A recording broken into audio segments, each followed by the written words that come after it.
নমস্কাৰ মই সূৰ্য শইকীয়া আপোনালোকে চাই আছে খবৰ.com দুটাকৈ জোনবাই চাবলৈ আপোনালোক সাজু হওক আজিৰে পৰা দেখিবলৈ পাব আকাশত দুটাকৈ জোনবাই এটা জোনবা নহয় দুটা জোনবাই দেখিবলৈ পাব দুটাকৈ জোনবাই দেখিবলৈ পাব দুমাহৰ বাবে বিশ্ববাসীয়ে দেখিবলৈ পাব দুটাকৈ জোনবাই আৰু এই দুটাকৈ জোনবাই চাবলৈ এতিয়া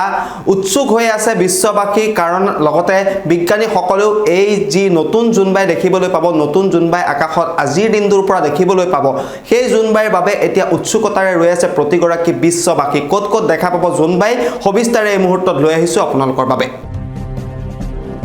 আমি জনাই আছো আজিৰ পৰা আকাশত দুটাকৈ জোন দেখিব আৰু দৃশ্যমান হ'ব ক্ষুদ্ৰ চন্দ্ৰ বিশ্ববাসী আৰু এটা জোনবাই দেখিব দুমাহৰ বাবে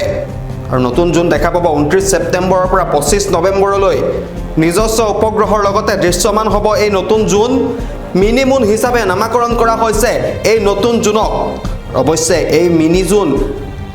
পৃথিৱীৰ নতুন উপগ্ৰহ নহয় সৌৰজগতত ঘূৰি ফুৰা এটা গ্ৰহাণু হৈছে এই মিনি মুন 29 ছেপ্টেম্বৰত পৃথিৱীৰ মহাকৰ্ষণে এই গ্ৰহাণুটোক টানি আনিব কক্ষপথলৈ আৰু 25 নৱেম্বৰ পৰ্যন্ত পৃথিৱীক প্ৰদক্ষিণ কৰি থাকিব গ্ৰহাণুটোৱে 7 আগষ্টত আৱিষ্কাৰ হোৱা এই গ্ৰহাণুটোৰ নাম দিয়া হৈছিল 2024 PT5 আৰু দুমাহ পৃথিৱীৰ কক্ষপথত থাকি পুনৰ আন দিশে ধাৱমান হ'ব এই গ্ৰহাণুটো নিশা কোনো প্ৰান্ততহে দৃশ্যমান হ'ব এই গ্ৰহাণুটো খালী চকুৰে সূক্ষ্ম তৰাৰ দৰে দেখা পাব এই গ্ৰহাণুটো আৰু টেলিস্কোপেৰে দুমাহৰ বাবে গ্ৰহাণুটোক পৰ্যবেক্ষণৰ বাবে সাজু হৈছে বিজ্ঞানীসকল আমি পুনৰবাৰ জনাইছো আজিৰ পৰা আকাশত দুটাকৈ জোনবাই দেখিবলৈ পাব এটা ক্ষুদ্ৰ চন্দ্ৰ দৃশ্যমান হ'ব আকাশত বিশ্ববাসী আৰু এটা জোনবাই দেখিব দুমাহৰ বাবে আৰু নতুন জোন দেখা পাব 29 ছেপ্টেম্বৰৰ পৰা 25 নৱেম্বৰলৈকে নিজস্ব উপগ্ৰহৰ লগতে দৃশ্যমান হ'ব এই নতুন জোন আৰু অৱশ্যে এই মিনি মুন পৃথিৱীৰ নতুন উপগ্ৰহ নহয় সৌৰজগতত ঘূৰি ফুৰা এটা গ্ৰহাণু হৈছে এই মিনি মুন আৰু 29 ছেপ্টেম্বৰত পৃথিৱীৰ মহাকৰ্ষণে এই নতুন গ্ৰহাণুটোক টানি আনিব কক্ষপথলৈ